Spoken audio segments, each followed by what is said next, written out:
What's up, everybody? Welcome to Offstage. I am one of your hosts, Greg Pinkner. And I'm Brittany Cazzello. And today we've got a podcast for you about history, like the subject that you had before lunch in middle school. When you're talking about history, we've watched over the last 50 years as history's really began to shift in the presuppositions that we interpret it with. So, kind of a more classic history is this: we want to know the date, we're trying to figure out what happened, and we're trying to establish the reasons that it happened. Mm-hmm. But more recently, we've gotten much more into trying to establish the motivations or understand different ways of interpreting history. And sometimes it can radically change the way that we talk about history in our society. So largely that's called revisionist history. Mm-hmm. But because that's a podcast with Malcolm There Gladwell it is, now, yes. where he literally does revisionist history. He does, yes. Historical revisionism is a more technical name. Yep. And we're all used to it. We're all used to, we grew up hearing this about Abraham Lincoln. Mm-hmm. And then, somewhere along the line, people start going, well, actually, he was probably gay. And you start reading, well, why would you say that? Well, he wrote these letters about his friend and told him how he loved him, which was a very common thing back then. Something we really need back in our society. We should be doing it more. Yep. I love you, Greg. But there's all kinds of stuff like that where they have gotten to a place where we're beginning to try to understand history. In some ways that can be good. In some ways it can be really, really bad. Yep. Well, if you didn't know, I was a history teacher, and I loved it because history has never been just the dates and the events and the people to me, the names, the things you feel like you had to memorize, but really a story of human nature and how humans gravitate towards civilization. Right. We seek justice. There's no true heroes because we've all fallen short of the glory of God, but there are times in history where there's lots of compassion, and then there's times of history where people are really selfish. And so it's always been super fascinating to me. And when I taught it, I tried to teach it as a story and as a narrative, because that's really what it is. Sure. And that's where you're going to glean information from it. Mm-hmm. But what I have seen really in the last 5 to 10 years is a huge shift in what happened as a whole. Let's look at the entire narrative. Right. And instead cherry picking pieces of it and making it fit your narrative for your political gain, or to rationalize or justify something in your own life. Right. And then you're moving away from a complete-ish picture. We're never going to always have the complete picture. Yeah. But from that into a false narrative that has implications on your worldview, on the people you're around, how you're going to intersect with politics, all of those things. So it really does matter how you study history, and it really does matter how you get that information. Right. So, as we were talking about this, when we were texting about how to kind of do this episode, we said, let's start at 80,000 feet and let's bring it down to ground level. Yep. But when you're really talking about how this shifts, it shifts in a couple of ways. And the first one is we have talked about a million times on this podcast with BNRD, and I'm sure you and I will talk about it, is the rise of postmodernism in the mid 1900s. The idea of you can know what is true is thrown out as a legitimate system for understanding the world. And postmodernism, which is your interpretation of truth is actually what's true, replaces it. And so the ideas become, well, it doesn't matter what actually happened. It's more important how I interpret it that is important, which is a massive shift in how people had talked about history before. And obviously that introduces all kinds of issues. As the 1900s go along and academics really become in the 1960s a battleground of leftist and rightist politics and ideologies. Of course, the leftists winning out. More of this gets pumped into where we begin to use critical theories. Yes. So you've probably heard of critical theory before. Our listeners definitely have. Most famously, probably critical race theory, which is not. It's kind of hard to figure out what these are. Critical theories are very important ways of understanding the world. Like Christianity, in a way, is a critical theory. So what a critical theory is when you're looking at a reality or an idea or a textbook or anything, taking another idea and interpreting it through the lens of that idea. So Christianity, for Christians, functions as a critical theory because we're looking at the world, but then we put on our Christian glasses in the good way, not the bad way, the good way. And we start saying, wait a minute, this is out of line with the ideas of Christianity, so I can't engage in it. And so it can be a great way of like interpreting or looking at something, trying to understand it. But what happens in the 50s, especially, is people start using Marxism as a critical theory. And if you're wondering, like, why does it feel the world fell apart in the last 20 to 30 years? Well, it's the rise of this ideology that humanity can be divided into two groups, oppressor and oppressed.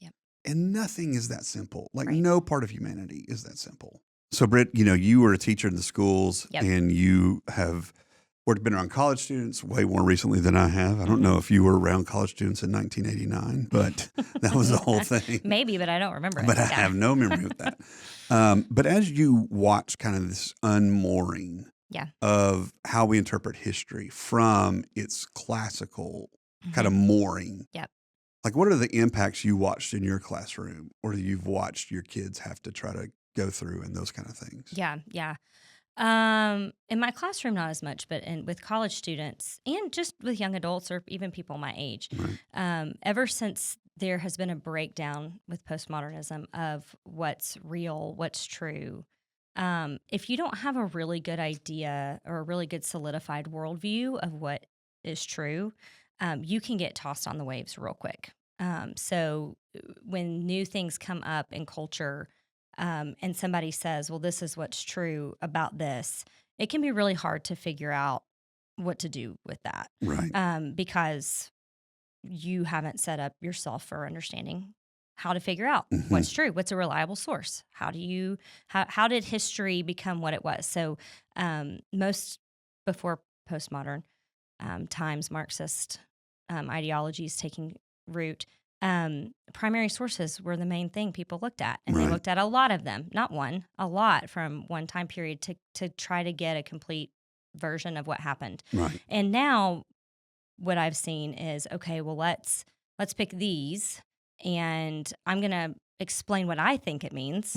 And then I'm going to be really confident in what I'm saying and I'm going to just postulate it as truth. And because I'm confident and other people don't know what it is, they're just going to accept it. And then it's going to go down the line and its implications. So I think there has been a lot of change in the way that history education is being done, and just our overall American culture view of what the word true means and how we're going to say if something is true or false. There's just a huge breakdown. There's a really big breakdown of that.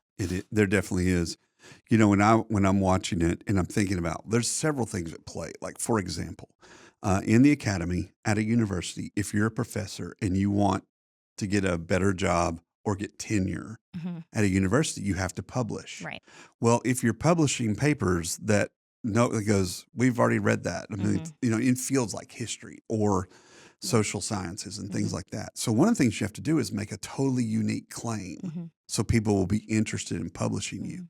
And so they have a financial and economic idea to push them into, maybe I'll make up this crazy claim and investigate it. So there's all kinds of things that play into these worlds, but specifically more about what you're talking about.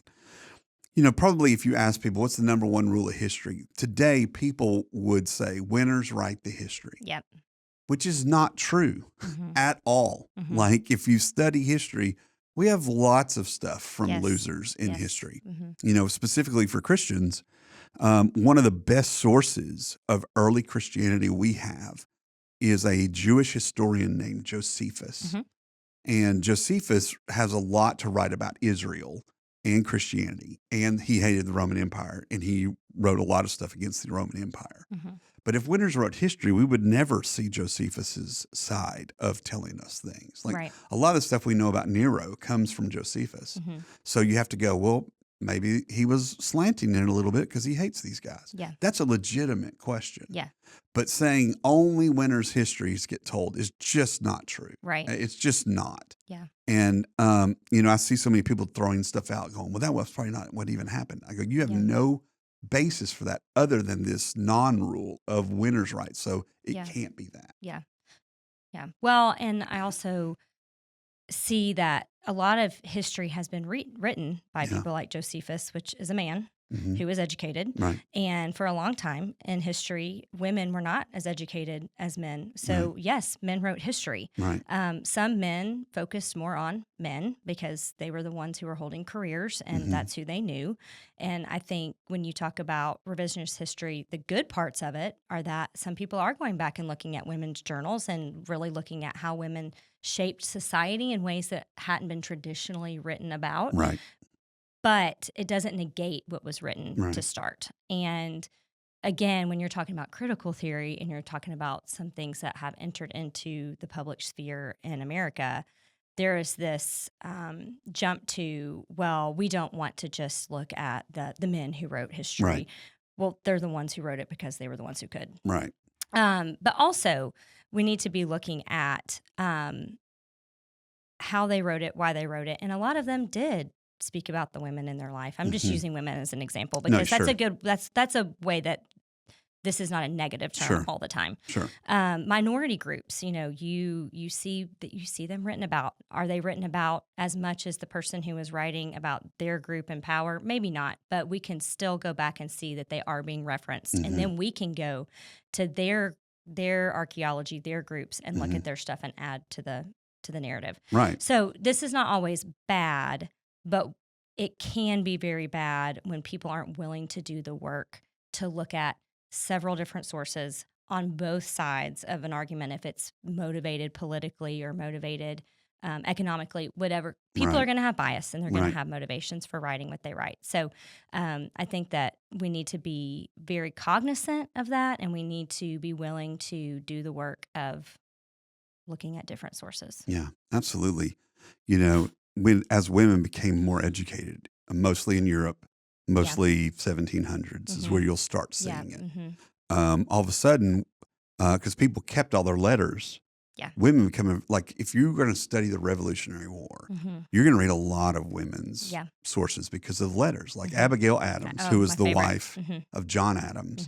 Abigail Adams, we have all her letters to George Washington and Thomas Jefferson and these guys, and she's just scolding them about slavery and a much more topics like that. So sometimes it's overblown and sometimes it's not. But it's really that idea of, if we don't have the whole story, we know nothing. Well, that's not true at all. Right. But kind of going down in levels, one of the ways we have to really look at the way history is being revised in the academy, how we understand it, being taught to our kids, is that anytime you put an agenda behind what you do, it becomes flawed. Like, we're watching this happen in science right now. Yes, a lot. Where agendas are being put above the baseline science. And there was a degree to which, while that's happening in the humanities, that's fine. Like, if you're putting an agenda in front of your research into the humanities, it doesn't matter. And science departments and, all these kind of departments in the university were like, you can't do that in this because 2 + 2 is 2 and it doesn't matter how you feel about it. Yeah. Well, now we're actually going, why is that true? And I know that sounds crazy. That's literally what's happening. Yeah. So that bleed over into this idea of all truth can be made relative to other agendas or ideas is a catastrophic. It's a society death bomb where you will not be able to speak to other people because they'll have no idea what your language means. Right. And we're watching that play out right now. Yeah. Well, and there's redefinition of words within English, and there's, I have found that I have to define what I'm speaking of, even if I'm using the word truth, sometimes in really critical conversations, because I have to make sure that we're talking about the same thing. Right. And that's history, that's English, that's science. I think something, a relative to our discussion and to our culture right now, is the 1619 Project, Mhm. which, if you don't know what that is, you can deep dive on it later. But ultimately, what it did is it said our society as Americans, our Constitution, our Revolutionary War, all was rooted in slavery, in economic gain and in slavery. And there was a lot of flaws with the project, but the Right. project was published and it was spread like wildfire because of the political implications. Right. And now we're seeing it play out in our education system and our political systems. And most historians, even liberal historians, say this is not true. Like Right. this, there's not It's really just any no proof. facts. It's cherry picked, but it's becoming mainstream enough that people just believe Assume it. it's So then true. you start talking about it with someone who may know about it and feel very strongly about it, and it's hard to have a conversation because then you start talking about all kinds of other parts of our history that Right. prove otherwise. Like you said, Abigail Adams, and Right. how vehemently she and John were against slavery. You look at Thomas Jefferson, what he wrote in the original Declaration, even though he had slaves, which I Right. know is a contradiction, but he wanted to abolish slavery. So, all that to say, some of these things that are considered mainstream history right now are very easily debunked. Right. But because people want to believe it's true, or it's already what they're viewing society through that lens, that critical, that theory, it's almost really hard for people then to go back and say, wait, is the lens that I'm looking through clear, or is it distorting my worldview? Right. And that's where I think the conversation really becomes what you think, what you read, and what you think is going to affect how you live your life, Yeah. how you feel. And if you do not have the right root of truth, then it is going to have not just, well, I think this, and because I think this about the 1619 Project, then I believe this about race in America and oppressors and oppression, all those things. Right. But it's going to bleed into everything else. Right. So it's really important that we try to shift back to history in its form of there are truths, and in science, your hypothesis may have been one thing and you really wanted that to be true, but if the science didn't prove it, It's not real. then it's not real. It's not reality. And we need to get back to looking more at life through reality and not what we want it to be. Totally. I think that's exactly, in line. When we do things like create agenda-driven historical revisionism, it puts into play aspects of our current society that we will reinterpret falsely. Like, and again, my main criticism with sort of this Marxist ideology is it splits humanity into two, and that's all that matters. It's why it's like, take down every statue of every founding father, they own slaves. Well, not every founding father owned slaves. But if you're looking, let's say, at Thomas Jefferson, for example. So we'll look at Thomas Jefferson and go, he's the guy who wrote the Declaration of Independence. He wrote the words, all men are created equal, and he owned slaves. So does that make him a totally horrible person? Well, it makes him really immoral in certain places, but doesn't mean every part of him is immoral, just like all of us. But if you dive into Thomas Jefferson, if you read biographies about Thomas Jefferson, you start learning about him. You learn that he was he loved to spend a lot of money on luxuries. Yes, he did. And because he was a meticulous journal keeper, like we have the records of how much money he was spending and how in debt he got. And so he got himself into a position of, if I set my slaves free because of my ideology, I won't be able to pay back these massive debts I'm incurring. And again, I'm not saying any of that to defend Thomas Jefferson. No, it doesn't defend it. It just puts more of a cultural perspective on what was happening. Right. Yeah. And so if you think of that, well, one of the reasons he was conflicted about setting his slaves free is because he was going to lose everything. Now, this is very different from what George Washington did, which is free his slaves upon his death. But if you bring it to a modern context, think about it this way. Do you make your living at your job? Is any part of your living done on a computer? Like most people would say, if I don't have a computer, I can't do my job. Yeah, right? Sure. Okay. I don't care what computer you have. That computer was built on the back of slaves. Like the rare earth minerals in it were dug up by slaves.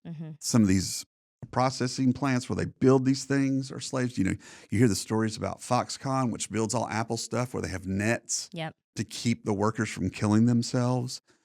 And I'm like, that's not so far a walk, is it? No, it's Because if I said, hey, if you're really about this, get rid of all electronics in your life, Mm-hmm.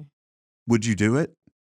Would you go, well, I need a job that, like, the vast majority of school, I can't do that. Yeah. And I'm not defending it at all. No. I'm saying life is way more It's complicated not as simple as oppressed than versus oppressor. you think it is. Usually. Right. Yeah. Yeah. It doesn't make it morally right. Right.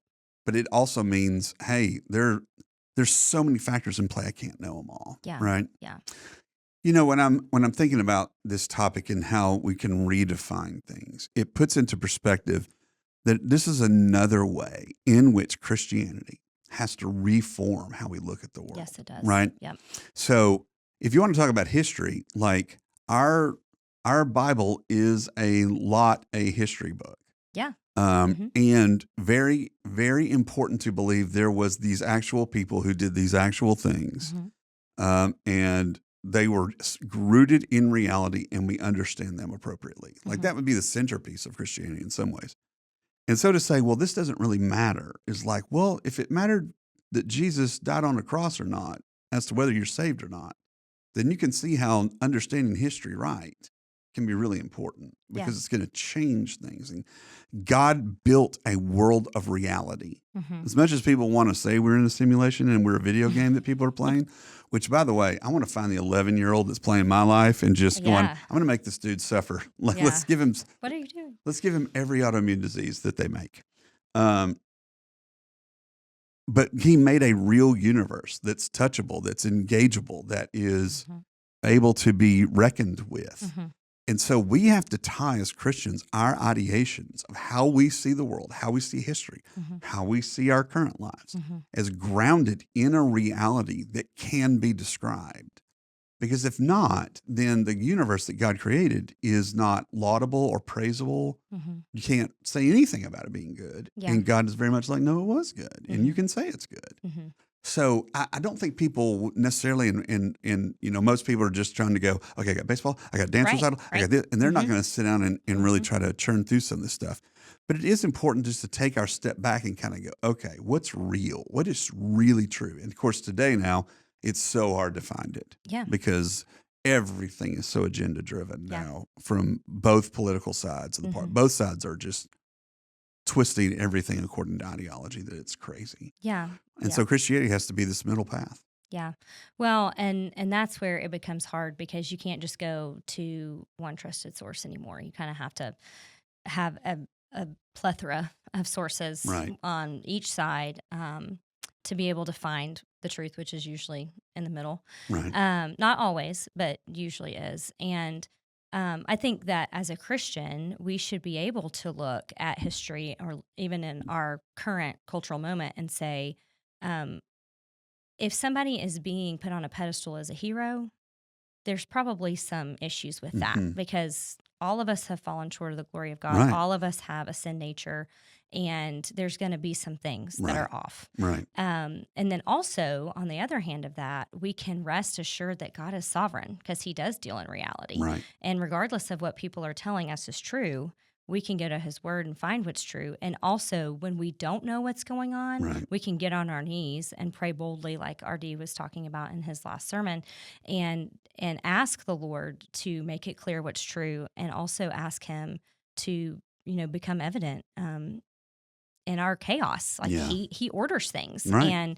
And so, if, people come to me constantly and say, this week alone, this week was a crazy news week. And people will say, well, what do you think about this? And did you see this? Right. My first thing would be to say, we need to be praying and asking the Holy Spirit for discernment because it does feel like it feels chaotic. Right. 2, are you taking clips of things or small pieces of what somebody said? Or are you watching the whole thing? And I get it. Like you said, baseball, tennis, track, wherever you're going. Right. We don't all have an hour to watch an entire news press conference thing. Right.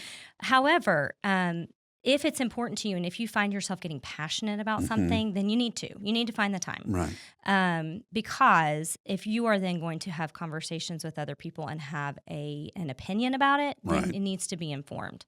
But if it's just you saying, I don't know what to believe, I feel like the world is imploding, then we need to go back to what we know is true, which is God is still on the throne. He knew this was happening.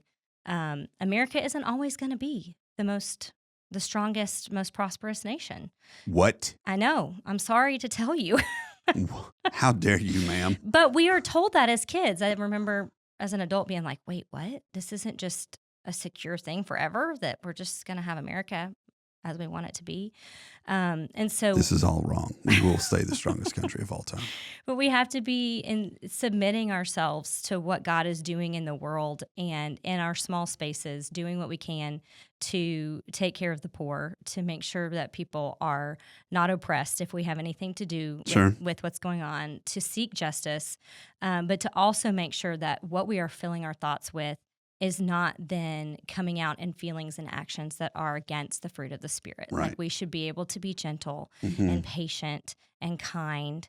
That doesn't mean that you'll always, everybody will always love you and love what you have to say. But if you are submitted to God's authority in all things, you can be that. Right. Whether somebody agrees with what you're saying historically or politically or not. Right.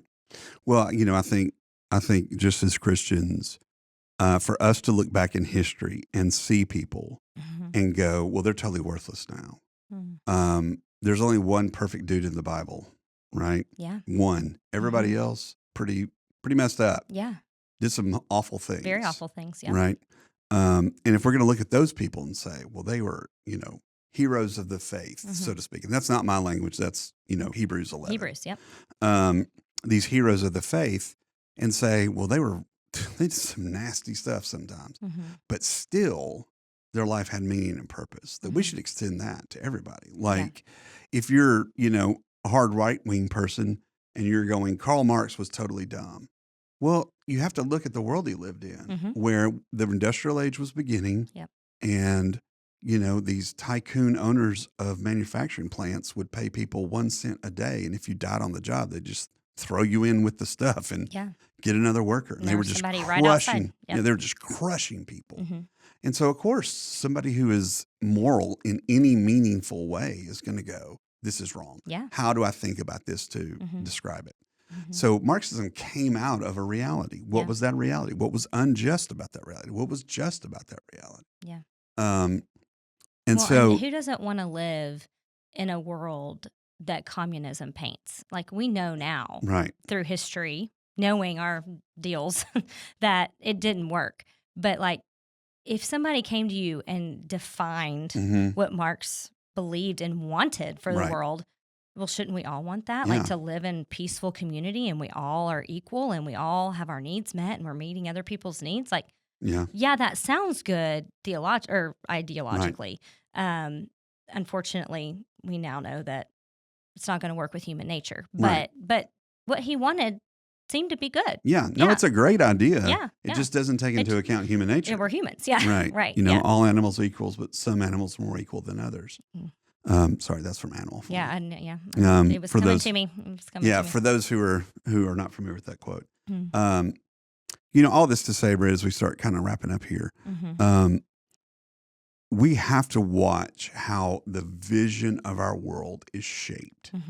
Because as Christians, we have a fundamental, to go back to the beginning, critical theory of how we see the world. Yes. Central to a Christian's life is the knowledge of Jesus Christ and the revelation of God himself. That revelation and that redemption played out in real time on a real planet with real consequences. And we have to, as Christians, then base ourselves in crude reality. We don't get to play at pretending that reality is not reality. Right.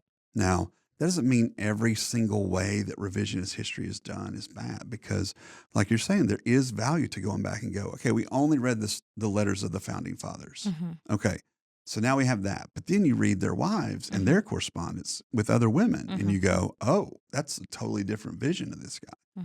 So of course we should have revised things we thought we knew before we really started studying women's letters. That's good. That's right. Because it's in line with reality. You're exposing the reality. But if we're looking to make some point and then reinterpreting the facts through trying to make that point, then you're automatically in a non-reality. And, if I was going to be honest about what Christianity is, fundamentally to you, listener, and to me and to Britt, it is God forcing us to deal with reality. Yeah. Like he's always opening up your heart to a new level of how sinful you are. He's Right. always showing you how much more you need him. Yep. And he's just showing you what reality Mm-hmm. is. And that's something I think that Christians should definitely be committed to. Yeah. Yeah. I wanted to read Proverbs 4:23-27, because this is kind of the verse that kept coming back to me as I was preparing to be here. Because I believe that history is important. I mean, my girls would tell you, like, Mom, we're done with history today. Can we please stop looking at this? I'm like, no, let's keep going. It's awesome. It's awesome. But essentially, the ways that you can see human nature through history, you can see God weaving history with his plan. Right. But you also, again, as you know things about the world, that is forming how you are then engaging the world. Mm-hmm. And so Proverbs 4:23-27 says, keep your heart with all diligence, for from it flow the springs of life. Mm-hmm. Put away from you crooked speech and put devious talk far from you. Let your eyes look directly forward and your gaze be straight before you. Ponder the path of your feet, then all of your ways will be sure. Do not swerve to the right or to the left. Turn your foot away from evil. And the reason that kept coming to me in all different parts of what I believed we would talk about today is that, one, we should always be questioning why we believe what we believe. Amen.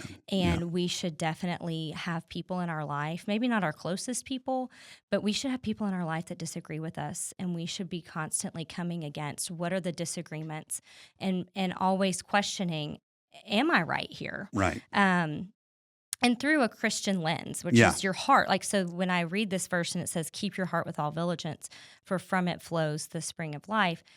Your heart is what's going to fuel your worldview. Exactly. And it is like the CEO of who you are. And so we should be constantly keeping it guarded. And that is where our life is going to flow from. Mm-hmm. So it is important to know historical context to things. I have a history degree, and I know this much about, very little if you're not watching, about history, because there's so much to know. But when we come across things in life, like when Hamas and Israel have been in conflict together, before we go out and we're confident and we're protesting things, we should be really digging in and understanding the complexities of what is happening. Right. And talking with people who disagree with us to make sure that we're making sure that we're doing our work and ensuring we have a right view. Mm-hmm. So it is important. I know that for some people, history, I mean, one of my favorite people in the world can't stand history, and she's not from around here. And when she moved to Knoxville, she was like, what is this? Like, who fought in the Civil War? Like, and thought it was two different countries. So she didn't even understand what Civil War meant. Okay. But, so she... Did she graduate from high school? She did. And how? Yeah, she did. Love you. You know who you are. However, when she comes into contact in things and culture, she does the work. And she says, I don't love history.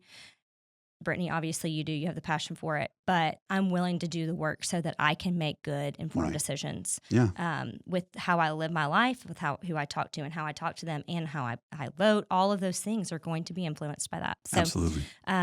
Just ending with that, it is okay to not love these things, but it is important to read and understand as much as you can from right sources.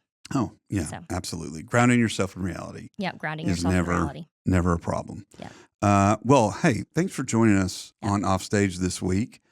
We hope you enjoyed it. Hoped it was illuminating to you. Mm-hmm. And if you have questions or complaints, or you want to yell at Brittany, I'll give you her email address, her personal email address.